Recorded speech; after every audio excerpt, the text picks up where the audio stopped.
Salam sejahtera, saudaraku yang disayang Tuhan Yesus Kristus. Saya akan sampaikan bahwa setiap periode waktu itu Tuhan menetapkan jalur keselamatan, memiliki sarana.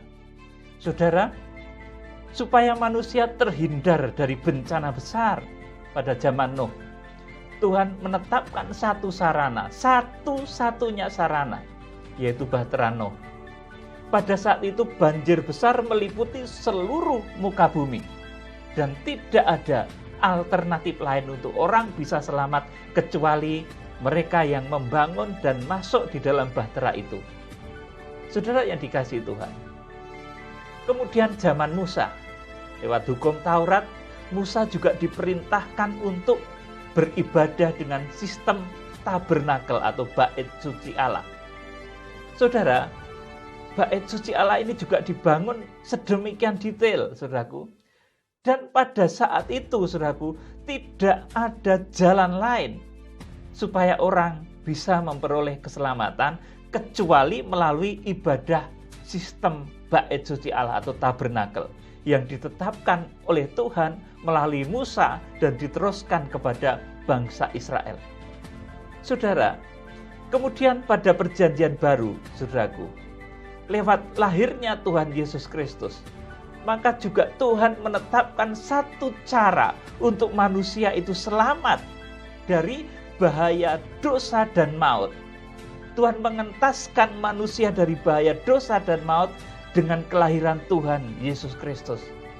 Saudara, dan pada saat itu yang memberi petunjuk kemana arah dari lahirnya Tuhan Yesus Kristus itu adalah bintang Bethlehem dan malaikat. Orang Majus dipimpin oleh bintang Bethlehem yang membawanya sampai kepada tempat di mana Tuhan Yesus Kristus itu dilahirkan. Kemudian para gembala ini dipimpin oleh malaikat sehingga sampai kepada tempat di mana Tuhan Yesus Kristus dilahirkan. Saudara, kemudian di akhir zaman ini sudah perhatikan baik-baik. Ini nanti akan ada bencana-bencana besar. Bahkan sekarang kita sudah mulai merasakan, saudaraku. Dalam setiap hari, saudaraku. Ini gempa bumi, kalau kita melacak dari pelacak gempa bumi, saudaraku. Ini terjadi ratusan kali gempa bumi sekarang ini. Bahkan rata-rata di atas 200 kali gempa bumi terjadi di muka bumi saat ini. Setiap harinya. Saudaraku yang dikasihi Tuhan Yesus Kristus, bahkan kemudian bencana-bencana yang berwujud wabah, sakit penyakit, bencana-bencana alam, bahkan ancaman-ancaman peperangan yang besar saat ini sangat mungkin untuk terjadi. Saudaraku, konflik di negara-negara besar ini sangat memicu untuk timbulnya satu peperangan-peperangan yang besar. Saudaraku, kemudian nanti puncaknya di dalam kitab Wahyu nanti akan terjadi penghukuman yang disebut sebagai hukuman 7 meterai, 7 sangkakala dan 7 cawan murka Allah. Saudara, kalau pada zaman kelahiran Tuhan Yesus Kristus ini arah yang membawa petunjuk kepada arah lahirnya Tuhan Yesus Kristus adalah bintang Bethlehem, maka untuk menyelamatkan umat Tuhan di akhir zaman, saudara, maka Tuhan memberikan satu sarana. Kalau pada zaman Nuh itu membangun bahtera yang terukur, yang panjangnya 300 hasta, kemudian lebarnya 50 hasta, tingginya itu 30 hasta. Kemudian zaman Musa itu juga disuruh untuk membangun bait suci atau tabernakel atau miskan, saudaraku, yang lebarnya 50 hasta, kemudian panjangnya itu 100 hasta. Kemudian ada ruang kudus dan ruang maha kudus yang ukurannya juga sangat detail, saudaraku. Saudara, ini di akhir zaman, supaya kita bisa selamat dari bencana-bencana akhir zaman, bahkan kita terprogram masuk rencana Tuhan menjadi mempelai wanita anak domba Allah, ini ada satu cara yang ditetapkan oleh Tuhan, yaitu dengan cara kita membangun bahtera keselamatan di akhir zaman. Bahtera keselamatan di akhir zaman itu wujudnya apa, saudaraku? Dengan kita masuk di dalam kegerakan kitab Wahyu, kita memahami detail kronologis apa yang akan terjadi sebelum kedatangan Tuhan Yesus yang kedua.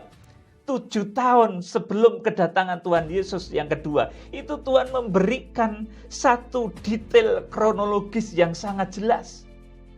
Saudara, jadi melalui kegerakan kitab Wahyu ini saya membimbing saudara untuk saudara itu mengerti apa-apa yang dikerjakan oleh Tuhan di akhir zaman, 7 tahun terakhir sebelum kedatangan Tuhan.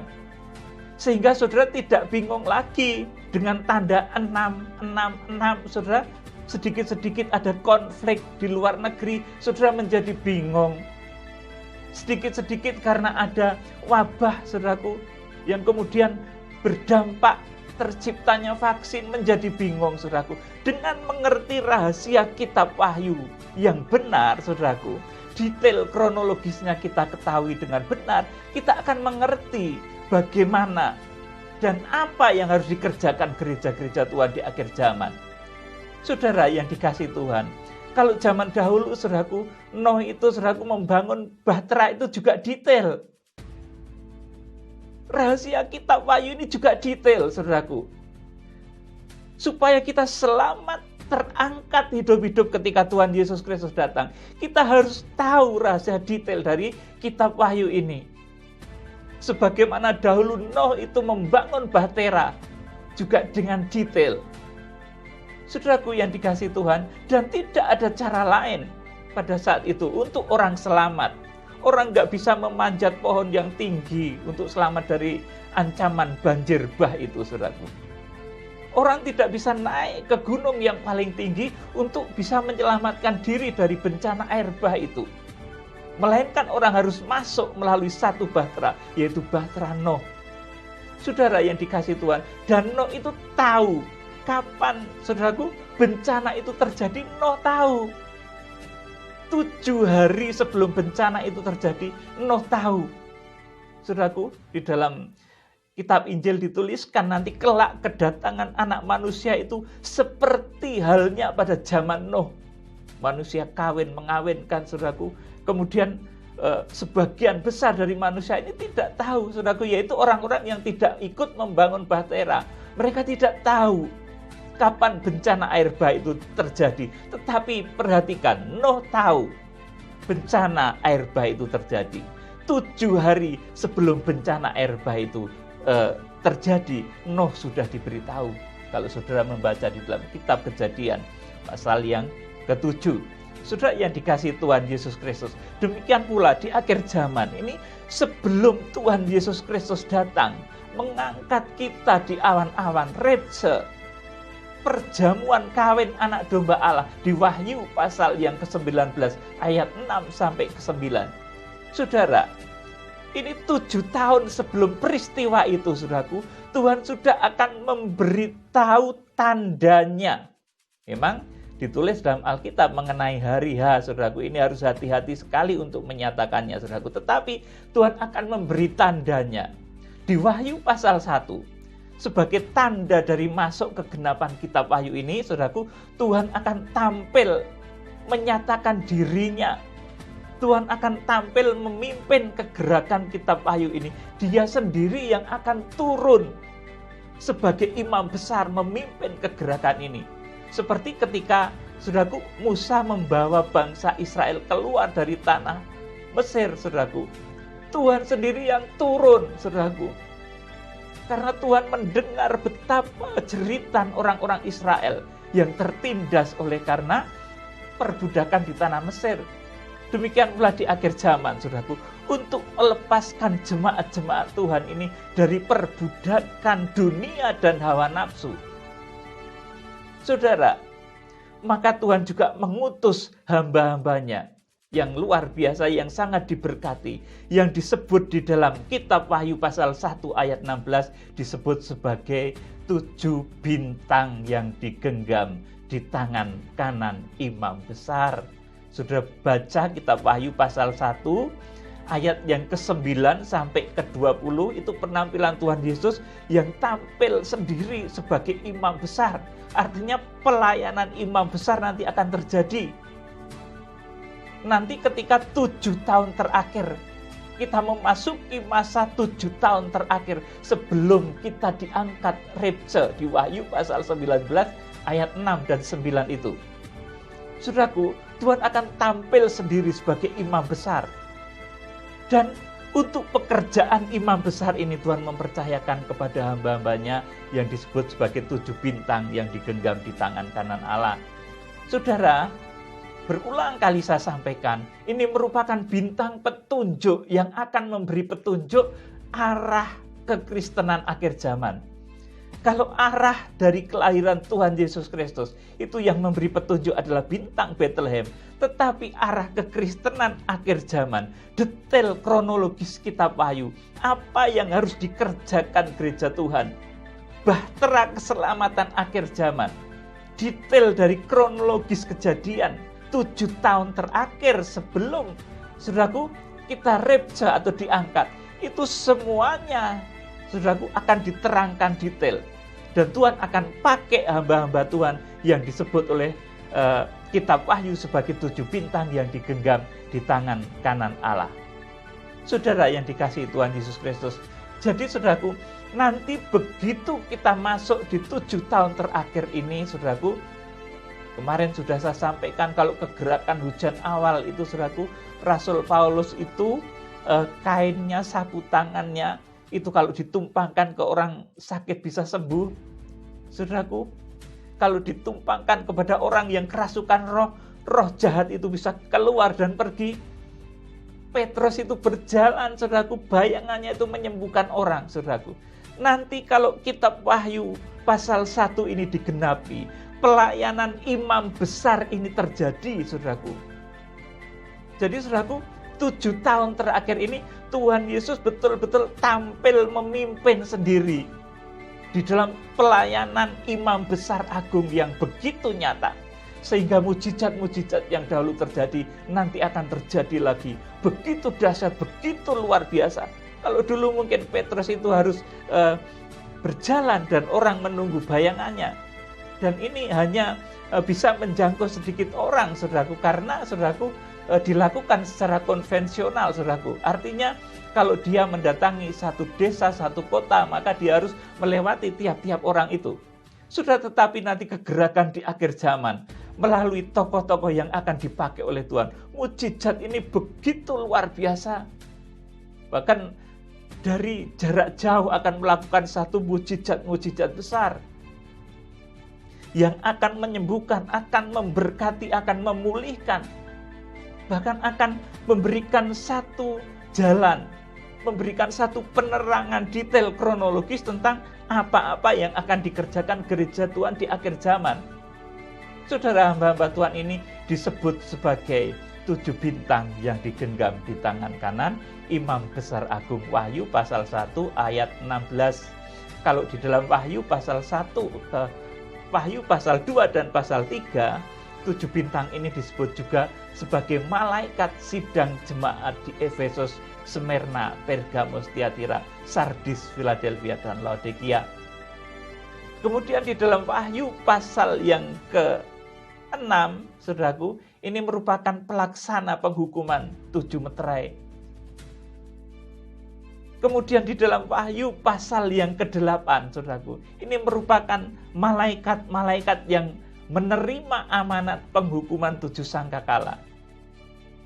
Kemudian di Wahyu pasal yang ke-15, 7 tokoh ini adalah hamba-hamba Tuhan yang dipercaya penghukuman 7 bokor murka Allah. Saudara, jadi bahtera keselamatan yang akan kita bangun ini adalah, saudaraku, sidang mempelai wanita anak domba Allah. Wahyu pasal 12 ayat 1 dan 2. Saya akan bacakan. Maka tampaklah suatu tanda besar di langit. Seorang perempuan berselubungkan matahari dengan bulan di bawah kakinya dan sebuah mahkota dari 12 bintang di atas kepalanya. Ia sedang mengandung dan dalam keluhan dan penderitaannya hendak melahirkan, ia berteriak kesakitan. Ini yang harus kita bangun. Sidang mempelai wanita anak domba Allah. Ini adalah jemaat-jemaat yang bersatu dari segala bangsa, suku, bahasa, dari berbagai organisasi gereja. Ini yang harus kita bangun menjadi satu kesatuan tubuh Kristus. Yang di dalam kitab Wahyu pasal 12 ayat 1 dan 2 digambarkan sebagai seorang perempuan yang berselubung matahari dengan bulan di bawah kakinya dan sebuah mahkota dari 12 bintang di atas kepalanya. Ini bukan orang satu, saudaraku, tetapi ini kumpulan orang banyak. Wahyu pasal 12 ayat 1 ini, saudaraku, maka tampaklah suatu tanda di sini. Bahasa aslinya ditulis sebagai semeon, saudaraku. Artinya ini merupakan satu perlambang. Kalau perlambang itu artinya harus diungkap. Nggak ada nanti wanita yang berselubungkan pakaiannya matahari, saudaraku. Matahari itu besar. Dengan bulan di bawah kakinya, bulan itu juga besar. Kemudian 12 bintang di atas kepalanya. Bintang apalagi, saudaraku. Besar, saudaraku. Jadi ini satu semeon, saudaraku, satu perlambang yang harus diartikan. Dan artinya Wahyu pasal 12 ayat 1 ini adalah gereja yang bersatu, jemaat yang bersatu dari segala bangsa, suku, bahasa, dari berbagai organisasi gereja. Oleh karena itu hamba-hamba Tuhan, saudara-saudaraku yang dikasihi Tuhan, bersatulah di dalam kesatuan tubuh Kristus itu, saudaraku. Rendahkan diri, mari kita saling merendahkan diri, saudaraku. Jangan karena gengsinya, jangan karena titelnya tinggi, gelar akademiknya tinggi, saudaraku. Kemudian merasa terhambat dan gengsi masuk di dalam kesatuan tubuh Kristus. Baik saudara yang punya titel, gelar tinggi, gelar kesarjanaan tinggi, saudaraku, maupun hamba-hamba Tuhan yang tidak punya titel, saudaraku, tetapi hendaknya bersatu, saudaraku, semuanya bersatu utuh di dalam satu kesatuan tubuh Kristus, membangun tubuh Kristus, menjangkau bangsa-bangsa, saudaraku, kemudian mempersatukan jemaat-jemaat Tuhan. Ini visi, saudaraku. Visi kita di akhir zaman itu terlahirnya tubuh Kristus. Saudara yang dikasihi Tuhan, Wahyu pasal 12 ayat yang kelima, saudaraku, kalau saudara membaca, maka wanita itu melahirkan seorang anak laki-laki yang akan menggembalakan segala bangsa dengan gada besi. Ini juga bahasa rohani. Kalau 2000 tahun yang lalu, itu yang dilahirkan, saudaraku, di mana yang memberi petunjuk itu adalah bintang, saudaraku, yang dilahirkan adalah Tuhan Yesus Kristus. Tuhan Yesus Kristus itu kepalanya gereja. Saudara perhatikan baik-baik, Efesus pasal 5, hubungan Kristus dengan jemaat itu hubungan antara kepala dengan tubuh. Tuhan Yesus itu kepala gereja. Itu yang lahir 2000 tahun yang lalu, di mana bintang Bethlehem menjadi petunjuk. Tetapi di akhir zaman, saudaraku, di mana yang menjadi petunjuk adalah 7 bintang yang ada di dalam genggaman Imam Besar Agung, Wahyu pasal 1 ayat 16, yang lahir, saudaraku, adalah Wahyu pasal 12 ayat yang kelima. Maka wanita itu melahirkan seorang anak laki-laki yang akan menggembalakan segala bangsa dengan gada besi, saudaraku. Ini lahirnya tubuh Kristus. Kalau 2000 tahun yang lalu, itu lahirnya kepala gereja. Maka Wahyu pasal 12 ayat 5, ini lahirnya tubuh Kristus. Jemaat-jemaat yang bersatu dari berbagai denominasi gereja, dari berbagai organisasi gereja, dari berbagai bangsa, suku, dan bahasa di seluruh penjuru bumi ini. Saudara, kebanggaan individu, kebanggaan yang bersifat eksklusivisme, saudaraku, merasa diri bahwa gereja A ini yang paling benar, gereja B paling benar, saudaraku, hendaknya ini mulai saudaraku, dihilangkan. Kita bangga menjadi tubuh Kristus. Karena kalau saudara nanti memperhatikan, Tuhan itu nanti mengukur jemaatnya itu secara personal. Ketika saat pengungsian terjadi, saudaraku, ada 2 orang di ladang, yang satu dibawa, yang satu ditinggalkan. Ada 2 orang di tempat tidur, Saudaraku, ini artinya suami istri. Yang satu dibawa, yang satu ditinggalkan. Saudara, ini terjadi karena kadar rohaninya tidak sama. Saudaraku, jadi pengukuran yang dilakukan oleh Tuhan ini tidak bersifat satu gereja per gereja ya saudaraku, tetapi ini merupakan pengukuran yang bersifat personal. Jadi sangat individu, sangat privasi sekali. Saudaraku yang dikasihi Tuhan, ini keadilan Tuhan. Supaya jangan ada satu gereja pun yang meninggikan diri di atas yang lainnya. Karena siapapun, gereja apapun, organisasi apapun, asal percaya menerima Tuhan Yesus Kristus sebagai Juru Selamat, penebus dosa, sebagai Raja di atas segala, Raja di atas segala raja, mempelai pria surga, Imam besar agung, maka saudaraku, jemaat itu diterima oleh Tuhan dari gereja apapun. Itulah saudaraku, saya kembali menyampaikan kepada saudara, kita jangan terlalu saudaraku mengkultuskan satu organisasi gereja, karena Tuhan itu nanti mengukurnya itu bukan per gereja, tapi secara personal. Saudaraku, ada dua orang di ladang, yang satu dibawa, yang satu ditinggalkan. Akan ada dua orang yang berada di tempat tidur, yang satu dibawa, yang satu ditinggalkan. Saudara yang dikasihi Tuhan Yesus, kembali kepada topik yang saya sampaikan, bahwa pada zaman Nuh itu satu-satunya jalan supaya orang tidak terkena bencana air bah adalah bahtera Nuh. Orang nggak bisa cari alternatif lain. Memanjat gunung yang begitu tinggi nggak bisa, saudaraku. Memanjat pohon yang paling tinggi tetap nggak bisa, karena banjir itu banjir yang meliputi seluruh dunia. Sudah di akhir zaman ini, saudaraku. Karena nanti akan ada bencana-bencana, kemudian hukuman 7 meterai, 7 sangkakala, 7 cawan murka Allah. Kalau saudara tidak masuk di dalam bahtera keselamatan, kegerakan akhir zaman yang dipimpin oleh Tuhan Yesus Kristus. Dan kegerakan akhir zaman tujuannya apa, saudaraku? Ini menyatukan gereja Tuhan. Wahyu pasal 12 ayat 1 dan 2 ini. Saudaraku, kalau orang tidak masuk dalam bahtera keselamatan ini, saudaraku, maka tidak akan memperoleh jatah sebagai mempelai wanita anak domba Allah. Kalau orang tidak mengerti detail kronologis kejadian di akhir zaman, orang tidak akan menjadi mempelai wanita anak domba Allah. Menjadi mempelai itu pengetahuannya harus detail.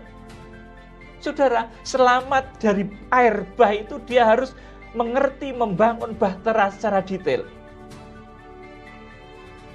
Saudaraku yang dikasihi Tuhan, membangun tabernakel Musa juga harus diketahui ukurannya, semuanya secara detail, saudaraku. Bahkan, saudaraku, untuk terhindar dari bencana-bencana di akhir zaman, kita harus tahu, saudaraku, rahasianya secara detail.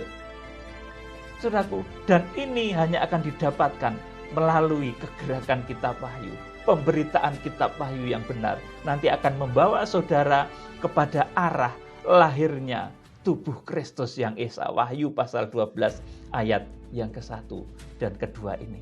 Saudara yang dikasihi Tuhan, kiranya saudara menjadi paham bahwa untuk mendapatkan jatah keselamatan, bahkan kalau saudara rindu menjadi mempelai wanita anak domba Allah, maka saudara harus masuk di dalam kegerakan akhir zaman, kegerakan kitab Wahyu. Saudara harus mengerti detail kronologis apa yang akan dikerjakan oleh Tuhan di akhir zaman. Kalau tidak, saudara akan bingung. Nanti sedikit-sedikit, karena saudara, ke depan ini saudaraku, bencana tidak akan semakin jarang, akan semakin bertubi-tubi. Nanti saudara menjadi bingung kalau saudara tidak mengetahui detail kronologis yang akan dikerjakan Tuhan di akhir zaman. Saudara mengira bahwa penghukuman 7 meterai, 7 sangkakala itu, saudaraku, itu merupakan sesuatu yang datang, yang merupakan satu keburukan. Padahal itu, saudaraku, yang melakukan penghukuman itu, saudaraku, itu ucap mulut, ucap kata dari hamba-hamba Tuhan di akhir zaman yang disebut sebagai 7 bintang yang digenggam di tangan kanan Imam besar agung. Dia berposisi seperti Musa. Musa melancarkan 10 tulah di Mesir. maka 7 hamba Tuhan yang disebut 7 bintang ini, dia akan melancarkan 21 malapetaka akhir zaman yang berwujud 7 meterai, 7 sangkakala, dan 7 cawan murka Allah. Sesama hamba Tuhan nanti juga jangan sampai menjadi salah paham. Ada satu bencana besar misalnya, itu terjadi akibat kawanmu yang bernubuat. Saudara jangan menolak kalau itu merupakan satu hasil nubuat dari rekanmu hamba Tuhan. Jangan yang satu berdoa, saudaraku, yang satu bernubuat, ada bencana yang lain menolak, saudaraku. Ini enggak kompak. Hamba Tuhan yang disebut 7 bintang ini kompak, saudaraku. Makanya disebut di dalam genggaman tangan imam besar agung. Ini artinya hamba Tuhan yang kompak di dalam satu genggam fellowship tangan kanan Tuhan Yesus Kristus. Kompak. Kalau malaikat pertama, hamba Tuhan pertama itu meniup sangkakalanya, maka hamba Tuhan yang kedua itu enggak nolak, saudaraku. Tetapi seperti yang ditulis di Alkitab, saudaraku, setiap kali bencana, saudaraku, itu terjadi, maka yang ada di dalam ucapan mulutnya adalah besar dan agunglah karyamu, besar dan ajaiblah karyamu, adil dan benarlah jalanmu, Raja segala bangsa yang maha kuasa. Saudara yang dikasihi Tuhan, jadi kekompakan hamba-hamba Tuhan ini juga sangat penting untuk mewujudkan segera tergenapinya kitab Wahyu ini. Kompak. Saudaraku, jangan yang satu bernubuat ya, yang satu menolak. Saudaraku, ini enggak jadi. Saudaraku, hamba-hamba Tuhan yang digenggam di dalam genggaman tangan kanan Tuhan Yesus Kristus, ini nanti kompak. Begitu malaikat yang pertama meniup sangkakalanya, malaikat yang kedua mengaminkan, malaikat yang kedua meniup sangkakalanya, saudaraku, malaikat yang lain itu juga mendukungnya. Saudara yang dikasihi Tuhan Yesus Kristus, jadi kekompakan ini sangat penting, saudaraku, supaya nubuat itu digenapi, supaya kalau berbicara itu, saudaraku, nanti akan menimbulkan reaksi di alam raya. Saudaraku, ucapannya akan betul-betul ditaati oleh alam raya, bereaksi terhadap alam raya ini. Saudaraku, hamba-hamba Tuhan di akhir zaman, ucapannya akan seperti itu. Saudara, berbicara mengenai gempa, terjadi gempa. Berbicara mengenai gunung meletus, ada hujan api dan belerang, terjadilah juga, saudaraku. Berbicara mengenai tsunami, terjadilah. Saudaraku, itu nanti hamba Tuhan yang disebut 7 bintang itu seperti itu. Dan penghukuman itu tujuannya adalah untuk menginsapkan supaya manusia-manusia akhir zaman bertobat dari kecongkakan rohaninya. Salam penuaian. Tuhan Yesus Kristus memberkati. Haleluya. Amin.